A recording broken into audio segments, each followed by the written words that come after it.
Jai Shri Krishna. This video is for Gita Olympia 2025. నేను ఇప్పుడు 15వ అధ్యాయం చదువుతున్నాను. ఓం శ్రీ పరమాత్మనే నమః. శ్రీమద్భగవద్గీత అథ పంచదశోऽధ్యాయः. శ్రీభగవానువాచ ఊర్ధ్వమూలమదః శాఖం అశ్వత్థం ప్రాహురవ్యయం ఛందాంసి యస్య పర్ణాని యస్తం వేద స వేదవిత్ అధశ్చోర్ధ్వం ప్రసృతాస్తస్య శాఖా గుణప్రవృద్ధా విషయప్రవాలాః అధశ్చ మూలాన్యనుసంతతాని కర్మానుబంధీని మనుష్యలోకే న రూపమస్యేహ తతోపలభ్యతే నాంతో న చాదిర్న చ సంప్రతిష్ఠా అశ్వత్థమేనం సువిరూఢమూలం అసంగశస్త్రేణ దృఢేన చిత్వా తతః పదం తత్పరిమార్గితవ్యై యస్మిన్ గతా న నివర్తంతి భూయః తమేవ చాద్యం పురుషం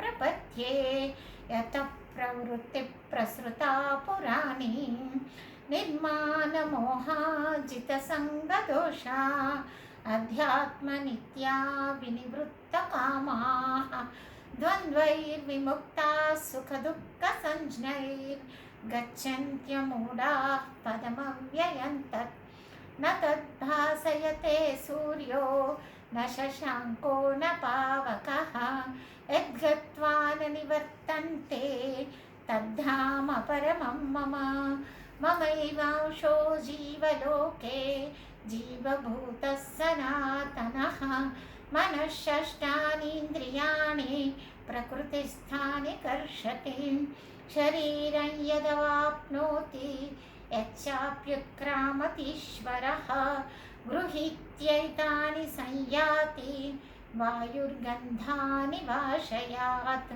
శ్రోత్రం చక్షుస్పర్శనం చ రసనం ఘ్రాణమేవ చ అధిష్టాయ మనశ్చాయం విషయానుపసేవతే ఉత్క్రామంతం స్థితం వాపి భుంజానం వా గుణాన్వితం విమూఢానానుపశ్యంతి పశ్యంతి జ్ఞానచక్షుషః యతంతో యోగినశ్చైనం పశ్యంత్యాత్మన్యవస్థితం యతంతోప్యకృతాత్మానో నైనం పశ్యంత్యచేతసః యదాదిత్యగతం తేజో జగద్భాసయతేఖిలం యచ్చంద్రమసి యచ్చాగ్నౌ తత్తేజో విద్ధి మామకం గామావిశ్య చ భూతాని ధారయామ్యహమోచసా పుష్ణామి చౌషధి సర్వాస్ సోమో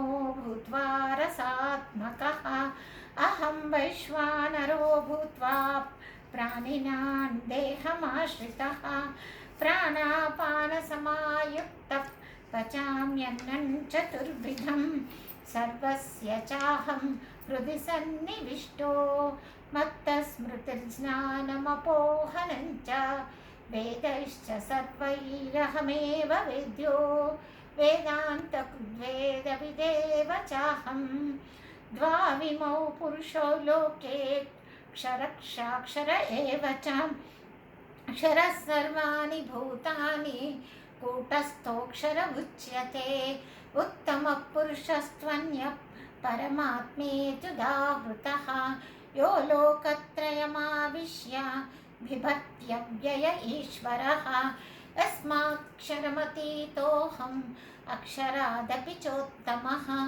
అతోऽస్మి లోకే వేదే చ ప్రతితః పురుషోత్తమः యో మామేవమసమ్మూఢో జానాతి పురుషోత్తమం స సర్వవిద్ భజతి మాం సర్వభావేన భారత ఇతి గుహ్యతమం శాస్త్రం ఇదముక్తం మయా నఘ ఏతద్బుద్ధ్వా బుద్ధిమాన్ స్యాత్ కృతకృత్యశ్చ భారత.